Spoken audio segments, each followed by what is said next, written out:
അതിരമ്പുതിയുടെ ഇടയനായിട്ട് Joseph തച്ചാപ്പറമ്പത്തച്ഛൻ ഇന്ന് സ്ഥാനാരോഹണം ചെയ്യപ്പെടുമ്പോൾ അഭിയുന്ന പിതാവിൻ്റെ മാതാപിതാക്കളായിട്ടുള്ള ഏഞ്ഞാമിച്ചിയും തന്നെ ലൂക്കോസേട്ടനും നമ്മോടൊപ്പം ചേരുകയാണ്. സ്വന്തം മകൻ മെത്രാനായിട്ട് അഭിഷേകം ചെയ്യപ്പെടുന്ന ആ ഒരു ധന്യ നിമിഷങ്ങൾക്ക് സാക്ഷ്യം വഹിക്കാൻ ഭാഗ്യം ലഭിച്ച മാതാപിതാക്കളാണ് ഇന്ന് നമ്മോടൊപ്പം ഉള്ളത്.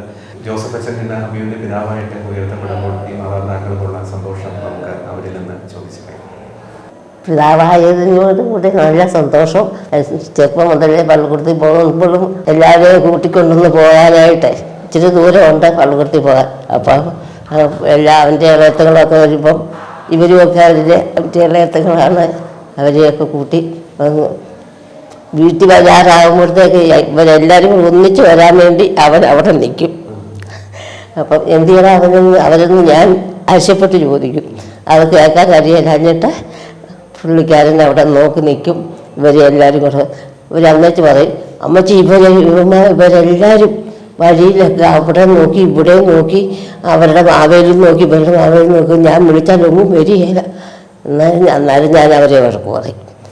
അതുകൊണ്ട് അവൻ്റെ പുറകെ എല്ലാവരും തന്നെ വരും.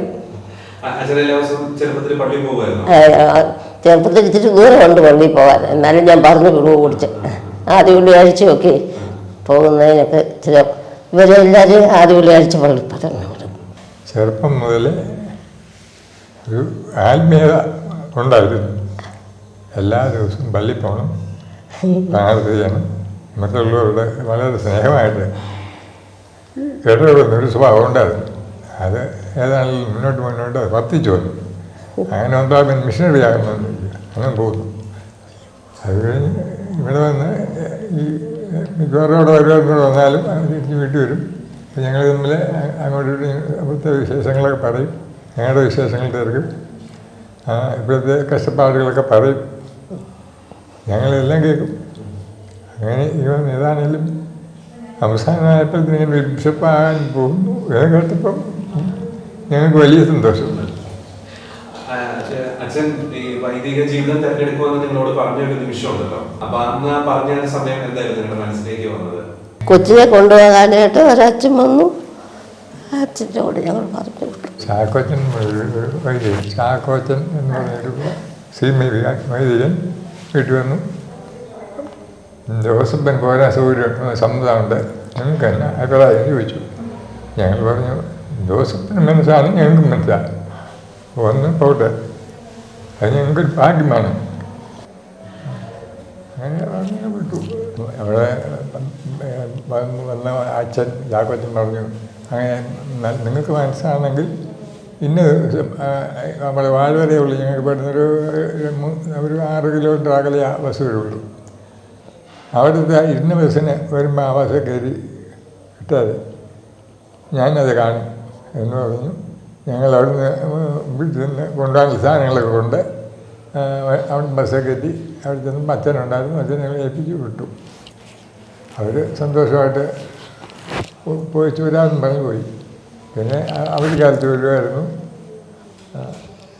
കാര്യങ്ങളൊക്കെ അവിടുത്തെ പറയും, ഞങ്ങൾ എല്ലാ സ്ഥലത്തോടെ കേൾക്കും. പിന്നെ അവസാനം കുറച്ചുകളായപ്പോൾ ഞങ്ങൾക്ക് സന്തോഷം കൂടി വന്നു.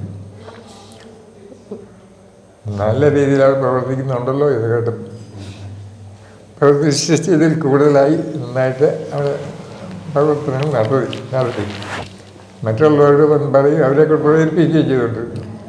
അതൊക്കെ ഞങ്ങൾക്ക് വലിയ സന്തോഷമായി.